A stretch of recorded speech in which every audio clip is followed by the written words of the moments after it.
Selamat petang, salam sejahtera. Apa kabar kamu semua? Kamu pasti mengikuti kes terkini Najib apabila beliau hari ini dikeluarkan daripada penjara untuk mengikuti perbicaraannya yang lain pula melibatkan kes 1MDB pula. Dalam kes SRC, beliau terbukti telah menyeleweng duit Rm42 juta milik SRC Internasional. Hari ini pula, kemarin pula, timbul kegemparan seluruh Malaysia apabila ada NGO yang telah menyerahkan memorandum di Istana Negara untuk pengampunan Najib Tun Razak.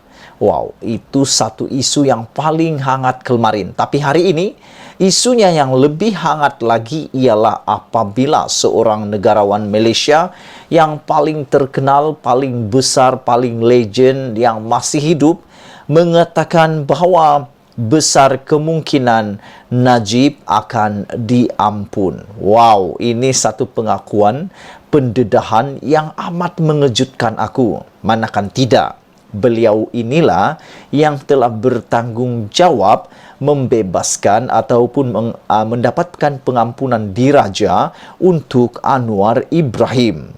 Beliau punya pengalaman yang luas tentang hal-hal pengampunan diraja ini kerana beliau pernah menjadi Perdana Menteri paling lama di dunia, paling banyak kali di dunia dan paling tua di dunia. Siapa lagi kalau bukan Tun Dr. Mahathir Mohamad.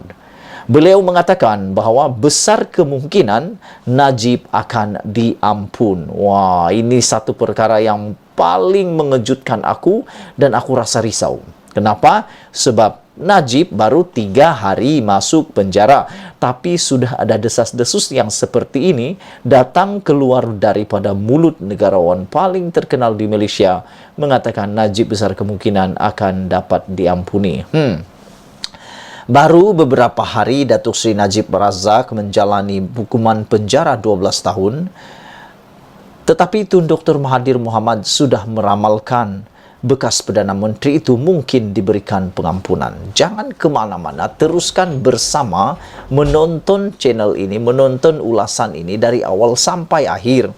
Kerana aku seperti kamu juga mahu tahu apa sebenarnya cerita, bagaimana dan apa yang boleh dikatakan oleh Tun Mahathir sehingga beliau kata besar kemungkinan Najib akan dapat pengampunan. Dr. Mahathir mengulas berhubung keputusan Mahkamah Persekutuan baru-baru ini yang mengekalkan sabitan terhadap Najib dalam kes SRC Internasional Sendirian Berhad dengan menyifatkan kes tersebut mengambil masa yang panjang untuk diselesaikan sehingga menyebabkan keadilan terabai. Ada penjenayah yang meninggal dunia pun. Kelewatan perbicaraan akan menghasil keadilan terabai. Tugas masa lalu Nazlan dalam Maybank tidak beri kesan dalam perbicaraan SRC Mahkamah Persekutuan. Sekarang, Najib dibicara berkenaan kes lain yang juga akan mengambil masa yang panjang. Saya percaya hakim-hakim juga kurang senang dengan begitu banyak kes tertangguh, katanya dalam kenyataan di Facebook. Pengerusi Parti Pejuang itu juga menyalahkan pasukan peguam Najib sebagai punca kelewatan keputusan dalam kes mahkamah dihadapinya. Kelewatan ini menjadi lebih buruk kerana perbuatan Najib dengan peguamnya bermacam alasan diguna untuk menghalang perbicaraan. Sekarang banyak laporan dibuat berkenaan kes rasuah yang serius yang belum dibicara. Besar kemungkinan penjenayah akan terlepas dari dihukum kerana jenayah yang dilakukan oleh mereka, ujarnya lagi. Mengulas lanjut mengenai hukuman penjara terhadap Najib, Dr. Mahathir tidak menolak kemungkinan besar beliau iaitu Najib akan mendapat pengampunan terhadap semua kesalahan jenayah yang dilakukannya. Benarlah seperti pepatah Inggeris bahawa keadilan tertangguh adalah keadilan terabai. Bagi Najib, besar kemungkinan ia akan diampun setelah dipenjara, katanya lagi. Pada 3 Julai 2018, Najib ditahan pasukan petugas khas 1MDB di kediamannya di Jalan Langgak Duta sekitar jam 3 petang dan dibawa ke Ibu Pejabat Suruhanjaya Pencegahan Rasuah SPRM di Putrajaya. Beliau kemudiannya didakwa di Mahkamah Session dengan 3 tuduhan pecah amanah dan 1 tuduhan menyalahgunakan kuasa dana RM 42 juta SRC. Mahkamah Rayuan pada 21 Mac 2019 menolak 3 daripada 4 rayuan interlokutori Najib.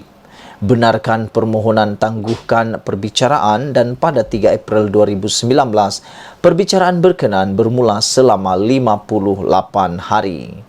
Mahkamah Tinggi kemudiannya menetapkan 28 Julai 2020 sebagai keputusan dan pada tarikh berkenaan, Hakim Mahkamah Tinggi Datuk Muhammad Nazlan Muhammad Ghazali mendapati Najib bersalah terhadap 7 tuduhan pecah amanah, menyalahgunakan kuasa dan pengubahan wang haram dan memerintahkannya dipenjara 12 tahun dan didenda RM 210 juta.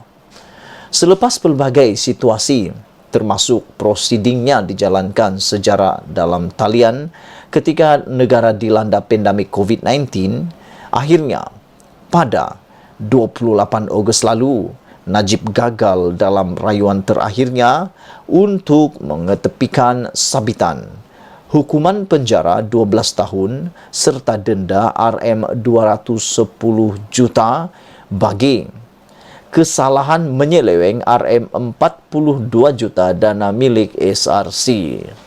Panel 5 Hakim Mahkamah Persekutuan dipengerusikan Ketua Hakim Negara Tun Tengku Maimun Tuan Mat menolak rayuan bekas Perdana Menteri itu bagi mengenepikan keputusan Mahkamah Tinggi Kuala Lumpur pada 28 Julai 2020.